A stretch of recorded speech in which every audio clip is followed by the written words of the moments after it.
So Joe Biden is officially running for re-election, huh? Or at least that's what I gather from the Twitter video his handlers put out. The show starts now.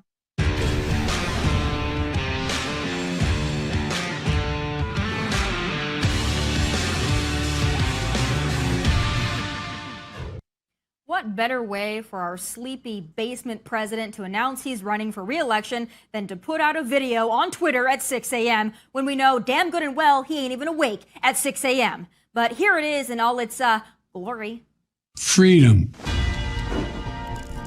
Personal freedom is fundamental to who we are as Americans. There's nothing more important, nothing more sacred. That's been the work of my first term, to fight for our democracy. This shouldn't be a red or blue issue. To protect our rights, to make sure that everyone in this country is treated equally and that everyone is given a fair shot at making it. But you know, around the country, MAGA extremists are lining up to take on those bedrock freedoms, cutting Social Security that you paid for your entire life while cutting taxes for the very wealthy, dictating what health care decisions women can make, banning books, and telling people who they can love, all while making it more difficult for you to be able to vote. When I ran for president 4 years ago, I said we're in a battle for the soul of America, and we still are. The question we're facing is whether in the years ahead we have more freedom or less freedom, more rights or fewer. I know what I want the answer to be, and I think you do too. This is not a time to be complacent. That's why I'm running for re-election. Let's finish this job. I know we can, because this is the United States of America. There's nothing, simply nothing we cannot do if we do it together.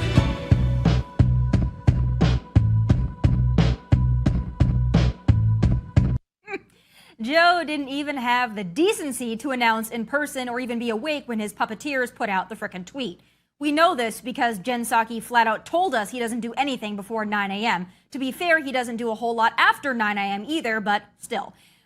And what a video it was, all about freedom, patriotism, union workers, and black people, all categories he doesn't actually give a rat's ass about. But hey, looks good, Joe. I especially love the still images of you looking completely and utterly lost. I guess your team didn't have a whole lot to work with. And apparently he's ditched the Build Back Better plan because he's built nothing and literally nothing is better. So now it's let's finish the job, which is actually more honest given we can all just fill in the blanks for ourselves. Let's finish the job, America. Inflation is bad. It could be worse. Let's finish the job. The border is wide the hell open. Millions of illegals have poured in, but let's finish the job. Crime is skyrocketing and lawlessness is off the charts, but everyone isn't dead yet, so let's finish the job. Russia has invaded Ukraine, China has made moves in the South China Sea, North Korea is testing missiles, and major countries are ditching our currency, but let's finish the job. Or his personal favorite, Hunter and I have made a lot of money off this White House, but there's more where that came from, so let's finish the job. This president is a stumbling disaster, and his vice president might be even worse. But hey, let's give him another 4 years to completely dismantle America and finish the job. I don't care who you are or what party you're registered to. If you would seriously vote for Joe Biden again, you are objectively a moron. Still ahead, the Biden crime family cover-up continues, but will anyone actually face any real consequences? I've got John Solomon with me next to break down what you need to know. 50 former national intelligence folks who said that what he's accusing me of is a Russian plant. They have said that this has all the five former heads of the CIA, both parties, say what he's saying is a bunch of garbage. Oh yes, that bogus letter from the 51 top-level intelligence officials who smelled Russian disinformation, or more accurately, wanted Joe to be elected and worked on his behalf. And it turns out the FEC, that's the Federal Election Commission, had those same suspicions that the Biden camp orchestrated the letter before Mike Morrell even testified before the House Judiciary Committee. So basically, it was an open secret, and still, even after a mountain of evidence, I want to know, is anyone going to jail? Joining me now with his take is editor-in-chief of Just the News, John Solomon. John, it's great to have you. Good to be with you, Tommy. So you've been tracking all of this. I wish that the mainstream media cared to cover Biden family corruption. But of course, last week we got the information about now knowing Mike Morrell and knowing that our intelligence agencies were essentially working on behalf of the Biden campaign.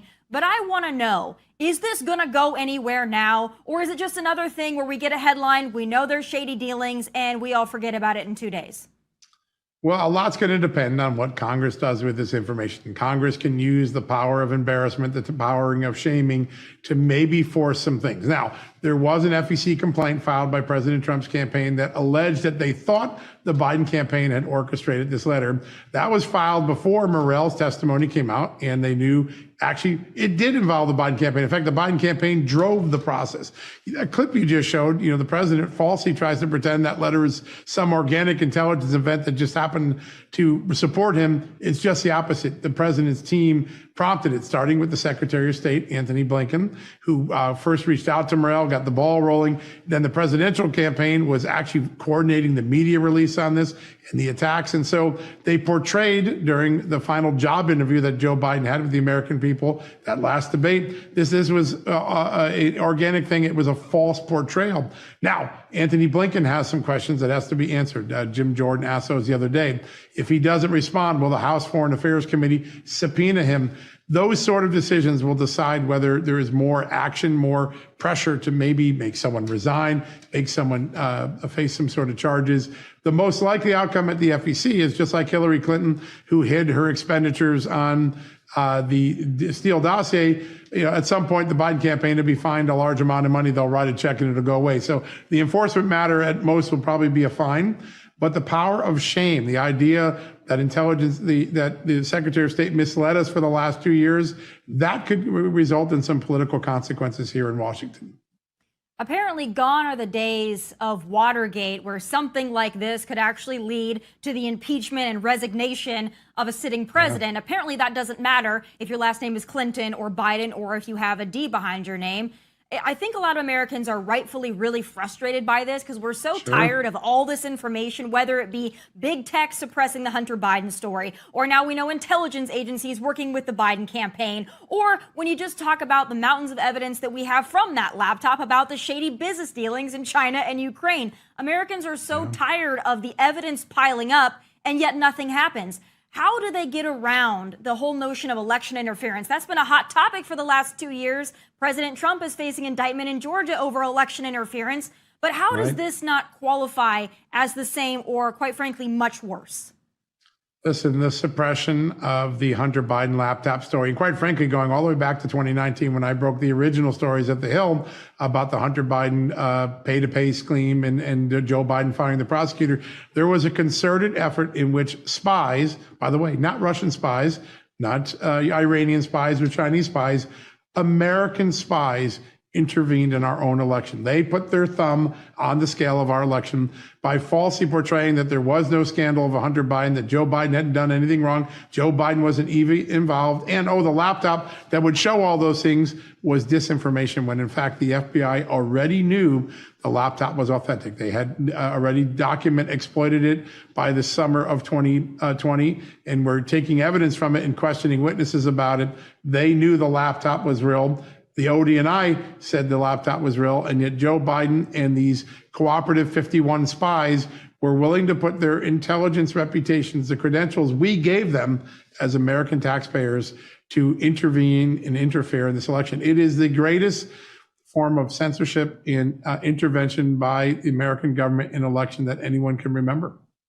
John, do you have any indication that this pay-to-play scheme involving Hunter and the big guy is still ongoing? Because we know that just the other week, Hunter Biden accompanied our president to Ireland. We know that he still attends functions with the president, obviously still very close to the president. He's not hiding in a hole as he rightfully should be. He's out there in the public just flaunting all of his scandals and investigations. But do you have any indication that this is still ongoing, that there is still money that this family is making off their influence, off their last name, off this country?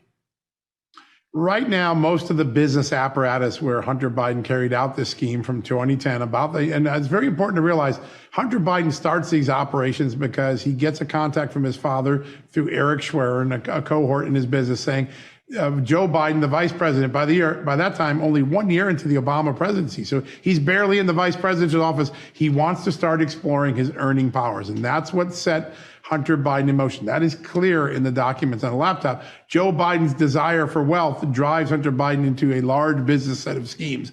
We can't lose sight of that. I mean, the president's going to try to say my drug addicted son got wayward. That's not true. The vice president pushed his son and his business partner to figure out his earnings potential, and that's what drives this thing. But that apparatus that was built, Rosemont, Seneca, Skenato, all these different companies that they created have all been dried up. There doesn't appear to be an infrastructure right now where the Biden family has money coming in. The one place where a lot of people have concern is the artwork, right? It doesn't seem like Hunter Biden's a particularly talented artist, certainly doesn't have any history in it. And yet we know there have been some sales and some art pitches, and we don't know who the buyers are yet. That's the one place I think people are still focused on. We may get answers from James Comer. What about Ukraine, though? I think people forget that we're still hemorrhaging our hard-earned tax dollars over to Ukraine. And I think people forget that China was a part of this, Ukraine was a part of these conversations. Have you seen anything that could link our current policy of endlessly funding Ukraine with the interests of the Biden family, and more importantly, the Biden family portfolio of, income?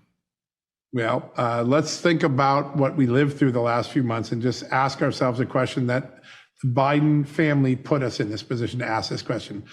By their untoward activities, by their business dealings, without seeing the conflict of interest that State Department officials saw, they were pitching China, one of our adversaries. They were pitching Ukraine, one of our important allies, for money at a time when Joe Biden had the portfolio to oversee them as vice president. And now we're left to wonder, did we not shoot down that satellite balloon when it was doing figure eights over our most sensitive nuclear installations because Joe Biden was worried China might have something on him? Did we get into the war with Ukraine and Russia because we felt like the Ukrainians had something to hide from us? Zelensky did a favor for him. Having those questions, whatever the answer is, the fact that we have those questions tells you why so many people think the Biden family is compromised, and we don't know the answer to that. What we do know, and I'm working on something. Remember, the first impeachment of Donald Trump was about Ukraine, right? And there was a story given to us by the State Department, by national security officials of what Joe Biden did and didn't do in Ukraine over the firing of the prosecutors. I have continued to pursue that story relentlessly. I've recently got documents that I won under FOIA lawsuits and from sources who walked them out of the State Department. In a few weeks, we're going to be able to lay out a very powerful story that maybe what was told the American people under oath, what was portrayed in the congressional testimony of the first impeachment trial was not true. These are the government's own documents. These are documents that the Trump team apparently weren't given for the defense of the impeachment, but we're going to make them public in a few weeks, and people are going to compare the testimonies. Some of those people are now still in government with what the actual facts are in these documents, and there are going to be some serious questions. That may be one of the things that people are looking at and say, well, if Ukraine was in on faking this story, did we pay them back by getting in this war in some way that maybe our security interests didn't dictate? Again, we don't know the answers, but the fact that we have the questions is exactly why Joe Biden and his family should have avoided the business deals that they ran. Oh, well, they could have avoided them. They should have avoided them. But why? When you know you can get away with something, when you watch what the Clinton family did, running roughshod over everything for so many years, why wouldn't they take advantage? Last question for you. Is there anything in your investigations and your reporting that might disqualify a Joe Biden from another run in 2024? Anything that bad that even if the American public doesn't care, that could quite possibly land him in some real hot water that could be really problematic for his reelection? Listen, he's still in the news media protection racket, right? Half of the things that are legitimate scandals, and had they been written about any other president, by the way, I even think President Clinton, they would have covered this more aggressively. This media doesn't do it. One exception, obviously the IRS whistleblower story that I broke last week, the mainstream media really did pick that up. That's a good thing. But in general, most of the details of the Biden shakedown operation are not before most of the American people because of the funnel and censorship that national news media continue to give them. But there is a most important fundamental question. Joe Biden looked into the camera in 2019 and 2020, and he said, China isn't our enemy. That wasn't true. It's clearly not true after the balloon incident and the Taiwan saber rattling. He looked in the camera and said, I had nothing to do with my son's business dealings. That's not true. He said, I never benefited from anything my son did. He never paid me for anything. That is not true, according to the evidence of the laptop. Now, in 2020, Joe Biden got away with those because people thought the laptop was fake, thanks to those 51 intelligence experts we just talked about. Today, they know the laptop is real. And I think the biggest disqualifier that Joe Biden is going to have in this upcoming race is his words. Honest, straight-talking, middle-class Joe was actually a wealthy autocrat who was shaking down foreign powers for money, and he lied to the American people about it. If Republicans can make that issue and make it stick, that will be the most disqualifying thing. People want to trust their president, and now there is strong reason to believe he lied to them just to get the job, including his campaign manufacturing a letter and pretending it was organic when in fact it was contrived. Oh, I bet the Biden family wishes that Hillary Clinton and her hammers were around when that laptop was discovered, because maybe they wouldn't be in this mess, but it probably wouldn't matter anyway. John, thank you for all of the reporting that you do, true journalism. You are truly one of a kind in your business, and I appreciate you taking the time. Thanks, Tommy. Great to be with you. Good to see you. All right, still ahead, the so-called Green New Deal never passed, but it's been ramrodded into every bill since under the guise of infrastructure or COVID relief. The religion of climate change isn't going anywhere anytime soon, so how do conservatives address it and win? Well, I've got energy expert and author of Fossil Future, Alex Epstein, on deck with more next. You just reintroduced the Green New Deal. When you talk about big, expensive programs, that's where you sometimes hit resistance, I think. How do you convince those people who believe climate change is real, it is a crisis, but they're concerned that some of these proposed solutions are too grand or too expensive? Yes. Well, I think it is important to acknowledge that the scale and the scope of what we are proposing is massive. But the scale and the scope of the climate crisis is even bigger. And if we are not proactive about very aggressively and transformationally addressing our infrastructure, our workforce, our preparation for the climate crisis, then the costs of not addressing it are going to be far greater. It's the religion of climate change, and while it sounds extreme to you and me and costly and stupid and job killing, to young voters it's the moral fight of their time. So how the hell do we talk some dollars and cents into these people? Joining me now with some tips is energy expert and author of Fossil Future, Alex Epstein. Alex, it's great to have you. And of course, AOC, she's super excited because she's essentially had the Green New Deal passed under other titles many years ago, and it's only ramping up. But how do we address this moving forward into 2024 for those young people out there that really do consider climate change to be one of the foremost issues they're voting on? Well, I think there's two aspects of it. One is really seeing the devastating cost of these kinds of policies. And then two is actually seeing how much of a threat or not we face from climate. So let's start off with the second, because like the whole basis is, notice she doesn't really care about the cost. And she said this before. It's like, oh, there's such a massive thing. Well, if you're predicting there's going to be a massive thing, I have one question for you, which is there a climate crisis today?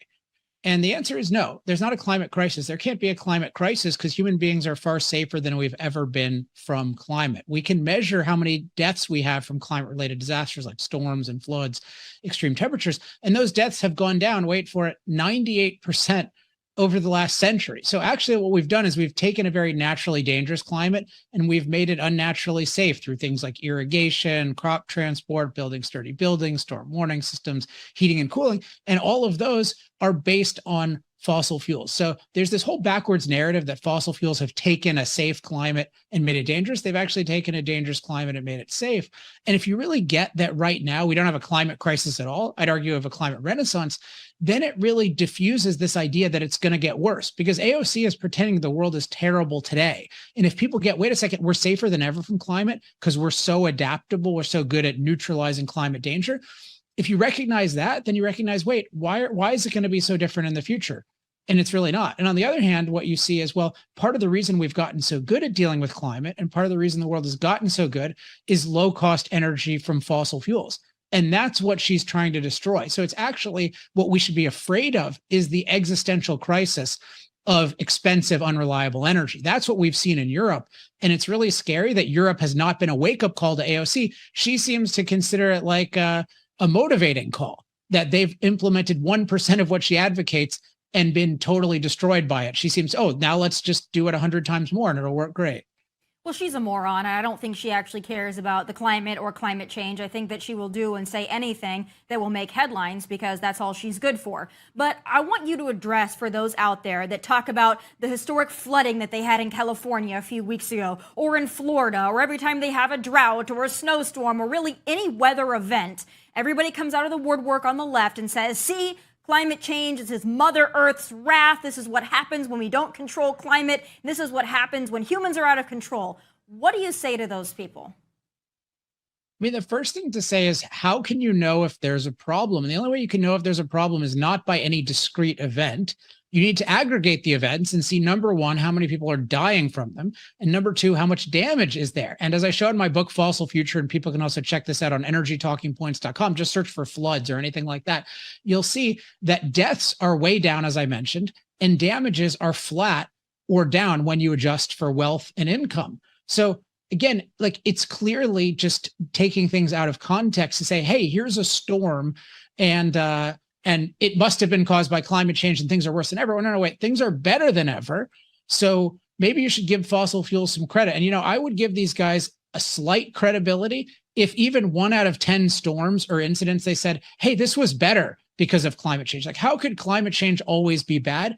I think it's what you said. It's the belief, this religious belief in Mother Earth having a wrath.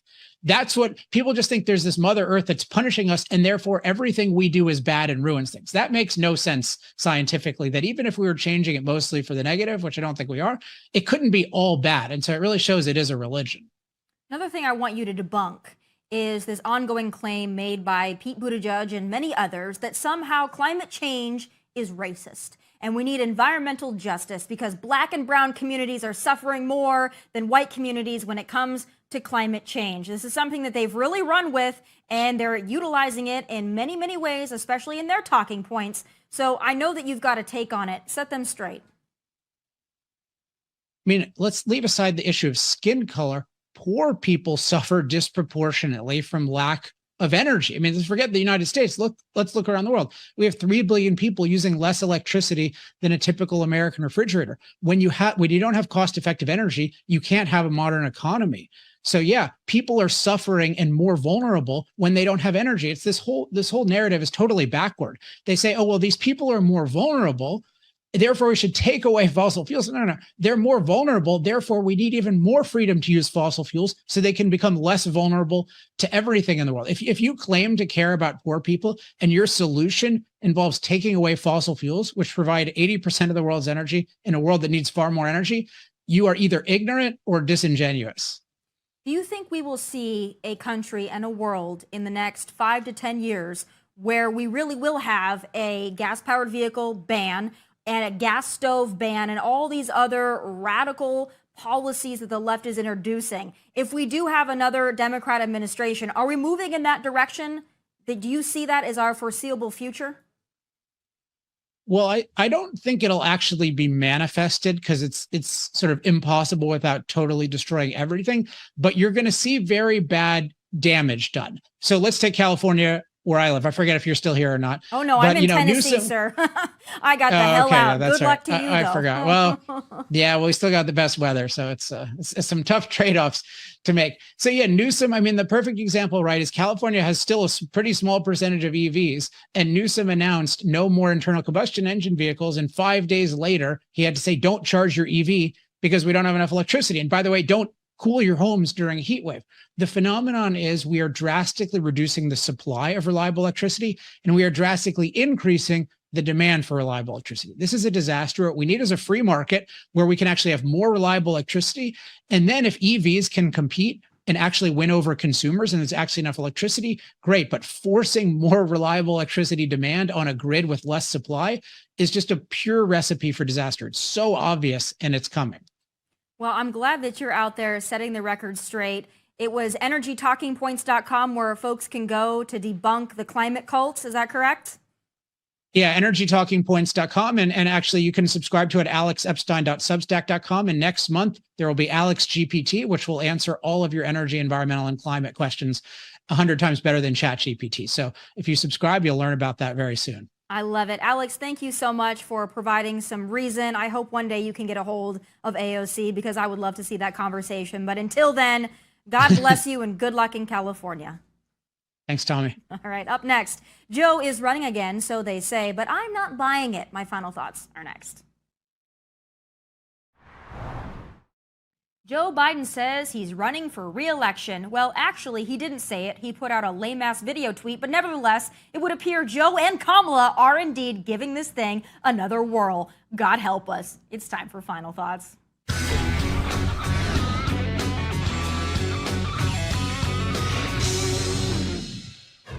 So Joe Biden is apparently running in 2024, even though a whopping 70% of Americans really don't want him to. And Kamala is still his running mate because, well, once you dedicate yourself to a diversity pick, you can't go back. But folks, maybe I'm wrong, but I'm not buying any of it. I don't think Joe is going to be the nominee for 2024. I just don't. There is a reason his announcement was a Twitter video. He can barely articulate basic English as it is. So either Fauci is going to fund another viral outbreak, allowing Joe to campaign from the cage in the basement where his handlers keep him, or this is all just a front. I am still convinced Gavin Newsom is going to run. He's got Joe's back all right before he shoves him off the cliff like Scar did to Mufasa. I think the Democrats are going to wait till the 11th hour and then pull the rug out from under Joe and hand it to Gavin Newsom. I assume Kamala will be paid off somehow and announce she doesn't want to run for president. Her price will be high, but I think she can be bought out of it. And I know this sounds like a far-fetched theory, but is it? Joe will be 82 years old by 2024. By the looks and sounds of him, I actually thought he was already 100, but that's beside the point. Democrats don't want him. They just don't want to render him useless for them until 2024. So they have to sit there and act like this re-election announcement is great. We all know it's not. And honestly, with the Democrat election machine as powerful as it is, Joe Biden, or a paper cup for that matter, has a shot of beating Trump. But DeSantis? That's another story, and the Democrats know it. Notice how Gavin goes after DeSantis almost exclusively and not Trump? And by all indications, Ron DeSantis is getting ready to announce. And if we're smart, we'll get behind him. It all comes down to Georgia, Arizona, Wisconsin, Pennsylvania, Nevada, and New Hampshire. Can Trump win those? Well, he didn't in 2020, and his endorsement didn't help and actually hurt in the 2022 midterms. So I get the Trump loyalty and why we love him, but can he win? Seriously? I would love for him to be my president again. I really would, but not my nominee. I think the man has been screwed over in a lot of ways too, and it pisses me off, but that's not enough for me to knowingly walk off the electoral cliff with mega blinders on. I'm sorry, I'm shooting you straight. The GOP candidate needs to win independents and needs to win with women. A win with Latinos is another plus. Do you want to see Joe back in office in 2024? Or worse, Gavin or Kamala? Me neither, so be smart. We can't afford to get this wrong. Those are my final thoughts. Be sure to check out our OutKick YouTube page, like and subscribe. From Nashville, God bless and take care.